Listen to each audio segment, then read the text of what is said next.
WASKESIU, Sask, paramedic Deandra King was on a day off getting ready for a weekend curling bonspiel, when she got the call from her boss about an accident involving a bus. "I didn't register the magnitude of it," the first responder from Nipawin, Sask, recalled this week.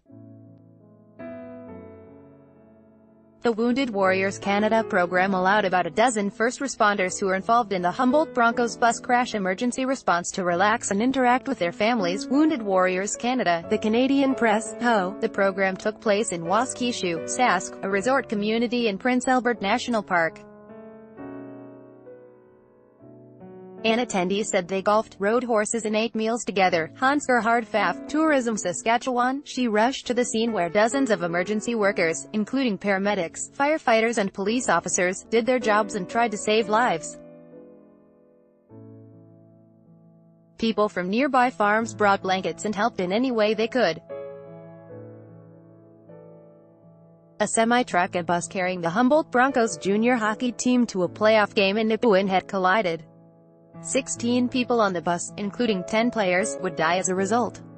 Another 13 players were injured. "It was unimaginable, really. Nothing you can prepare for mentally or physically," said King. "It was pretty much on autopilot. You just go in and do your job. That's all you can think of at the time."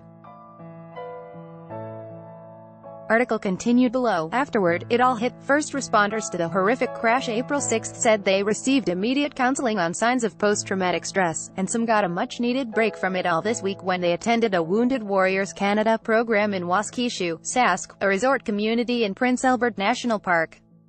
Read more. St. Albert Hockey Community tries to heal by honoring victims of Humboldt crash. Parents of Humboldt Broncos player killed in crash file lawsuit. Injured Humboldt Bronco Ryan Strashnetsky heads home to Airdrie, determined to stay positive. "These are individuals who are from a very isolated part of the country with negligible resources," said Phil Ralph, National Program Director with Wounded Warriors. First responders respond to tragedies and situations across the country that can impact them significantly each and every day. Article continued below. The privately funded organization honors and supports ill and injured Canadian Armed Forces members, veterans, first responders and their families. Program allowed about a dozen first responders to relax and interact with their families and others who were involved in the crash emergency response. "There's a lot of isolation that goes on," said Ralph.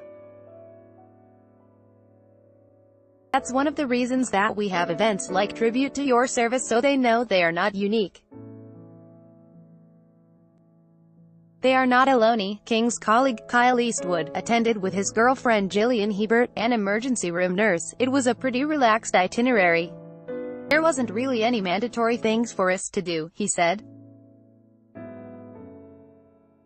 "It was quite relaxing and pretty nice. Our group of people who work in Nipawin are fairly tight-knit, so we stuck together and did the same activities." Hebert, 27, said they golfed, rode horses and ate meals together. "It was more relaxing and not doing anything except socializing," said Hebert, who worked with other nurses, doctors and staff at the Nipawin Hospital on the night of the crash. Eastwood, 29, said it was nice to take a break from the day-to-day, on-call shifts. "We spend that time with our coworkers continuously," he said. "To actually be able to spend a nice relaxing time with them outside of work was quite nice." His boss brought in paramedics from elsewhere to cover shifts, said Eastwood. "It was about grounding ourselves and getting back to normal after everything that happened." Eastwood said the program helped promote good mental health by allowing people to just spend time with each other. They said there wasn't much talk about the day of the crash or how it affected their lives, but it's not something they will forget. "It was pretty much the worst you can imagine," said Eastwood. "It was just awful for everybody," added Hebert.